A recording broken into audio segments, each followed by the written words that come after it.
fought wars, and died defending Canada. We've opened our doors wide for millions of our fellow Canadians searching for opportunity, many of whom stay and become Albertan, and many who return home to their native province. All have been welcomed with open arms. Our province has contributed hundreds of billions of dollars more to the federal treasury for use in other parts of the country than we'll ever receive back in benefits.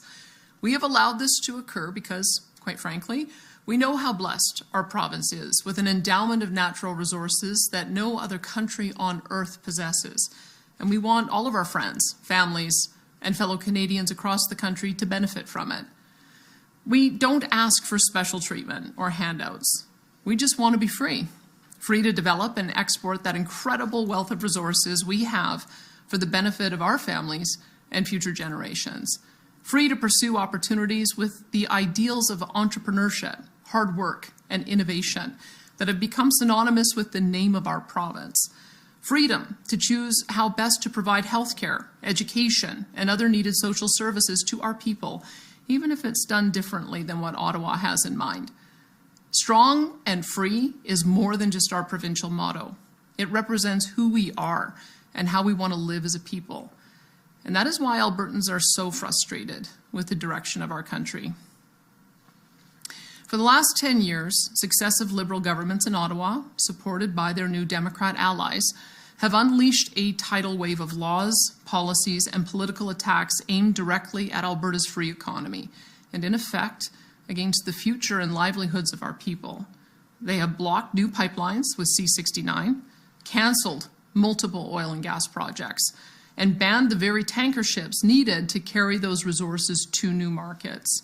They have stacked an oil and gas production cap on top of a crippling industrial carbon tax, making new energy and agricultural projects economically impossible to pursue without massive subsidies from governments, which Ottawa has failed to provide and which our taxpayers cannot afford.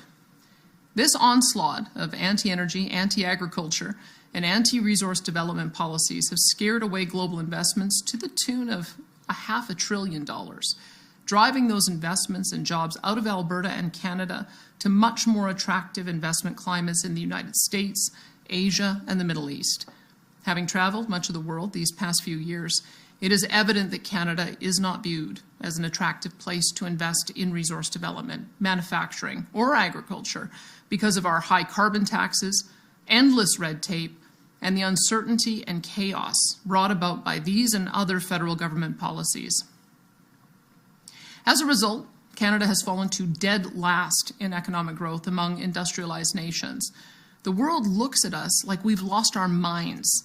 We have the most abundant and accessible natural resources of any country on earth, and yet we landlock them, sell what we do produce to a single customer to the south of us, while enabling polluting dictatorships to eat our lunch.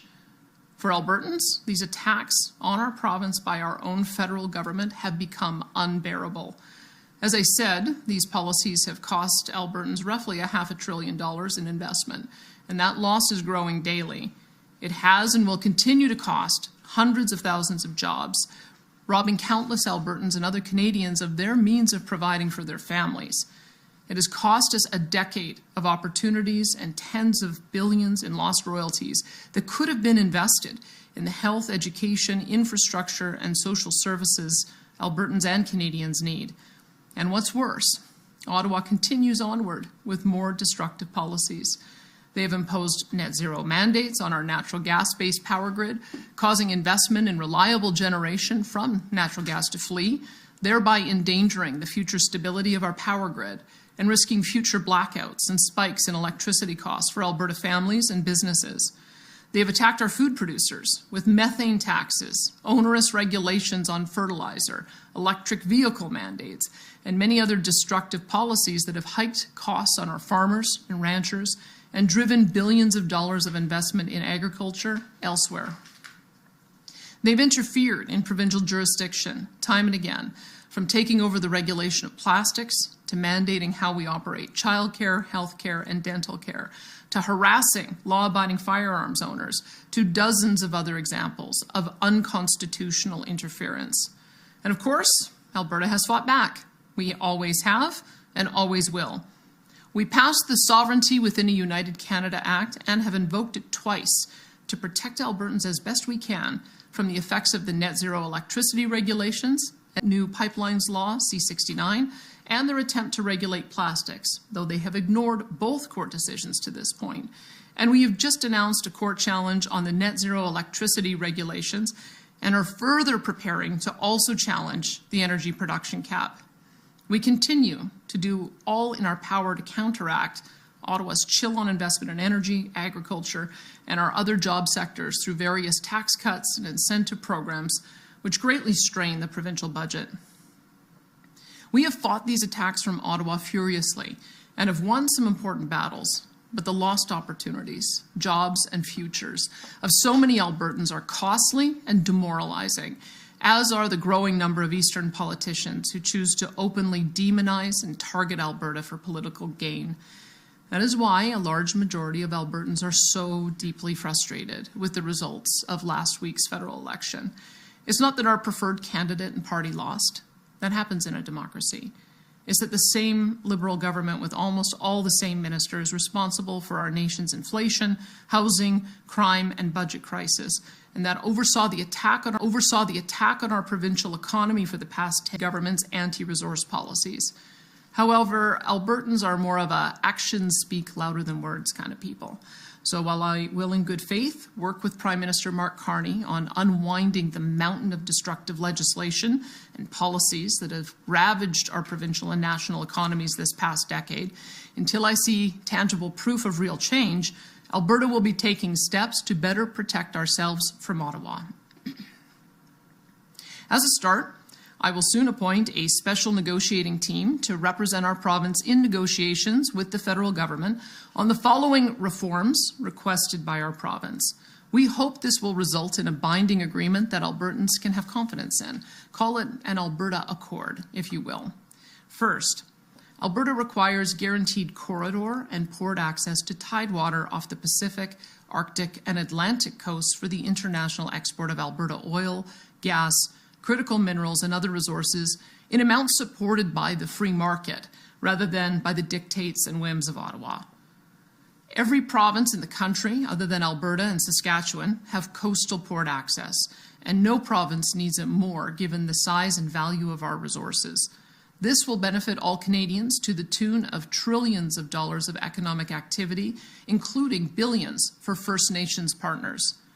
Second, the federal government must end all federal interference in the development of provincial resources by repealing the No New Pipelines Law, C-69, the oil tanker ban, the net zero electricity regulations, the oil and gas emissions cap, the net zero vehicle mandate, and any federal law or regulation that purports to regulate industrial carbon emissions, plastics, or the commercial free speech of energy companies. These laws are destroying investment confidence and costing Canada and Alberta hundreds of billions in investments each year. They need to go. Third, the federal government must refrain from imposing export taxes or restrictions on the export of Alberta resources without the consent of the government of Alberta. Frankly, all provinces should be given that same respect for their resources. And fourth, the federal government must provide to Alberta the same per capita federal transfers and equalization as is received by the other three largest provinces, Quebec, Ontario, and British Columbia. We have no issue with Alberta continuing to subsidize smaller provinces with their needs, but there is no excuse for such large and powerful economies like Ontario, Quebec, BC, or Alberta to be subsidizing one another. That was never the intent of equalization, and it needs to end. If these points can be agreed to by the federal government, I am convinced it will not only make Alberta and Canada an infinitely stronger and more prosperous country, but will eliminate the doubts a growing number of Albertans feel about the future of Alberta in Canada. While these negotiations with Ottawa are ongoing, our government will appoint, and I will chair, the Alberta Next panel. This panel will be composed